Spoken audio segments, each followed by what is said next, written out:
अरबी समुद्रामध्ये छत्रपती शिवाजी महाराजांचा पुतळा,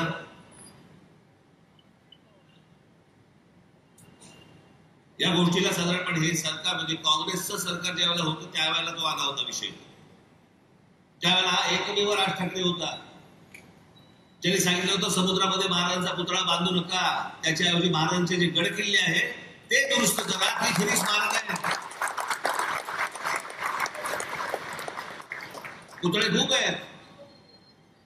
आत्ताच सिंधुदुर्ग मधल्या आपल्या पुतळ्याचं, महाराजांच्या पुतळ्याचं काय झालं बरं? मी तेव्हापासून समजून सांगत होतो, हा तर जमिनीवरचा पुतळा, तोही आमच्या लोकांना नीट बांधता येत नाही, हे तर समुद्रात बांधायला निघाले होते. कोणाच्या डोक्यात काय येईल आपल्याकडे माहितीच नाही.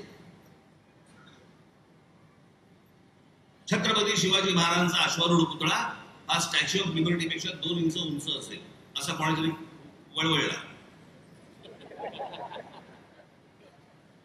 ज्याने स्वतः स्टॅच्यू ऑफ लिबर्टी पाहिलेलं नाही, ज्याला शिल्पकलाही माहित नाही, कसे पुतळे उभे करतात, काय असतं त्याचं काही गणित माहिती नाही, फक्त नुसतं ओरडायचं, बोंबलायचं आणि हे बोंबलून जेवढी हातात पदरात मतं पाडता येतील तेवढी पाडायची. आमच्या शिवछत्रपतींचा पुतळा आज स्टॅच्यू ऑफ लिबर्टी पाहिलंय. स्टॅच्यू ऑफ लिबर्टी पेक्षा जर समजा तो 2 इंच वरती करायचा असेल, मी महाराजांचा समजा जिरटोप जर समजा 2 इंच वरती करायचा असेल, अश्वारूढ पुतळा, घोडा केवढा झाला? कोण शिल्पकार बांधणार आहेत?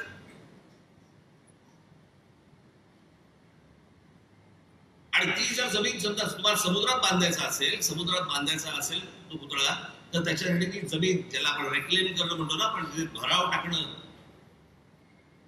तो भराव टाकून ज्या प्रकारचं स्मारकाचं डिझाईन मी जे पाहिलं ते जर करायचं असेल तर त्या गोष्टीला किमान 20 ते 25 हजार कोटी रुपये लागतील.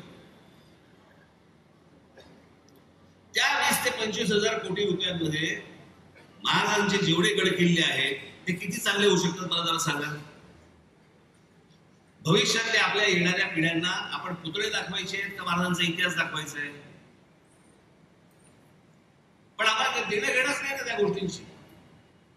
निवडणुकीच्या तोंडावरती येऊन वारे माप काहीतरी वाटते ती गोष्ट बोलायची, निघून जायचं. तुम्ही मतदान करून मोकळे होता, झालं. 5 वर्षानंतर 5 वर्ष तर गेली, आता येतील.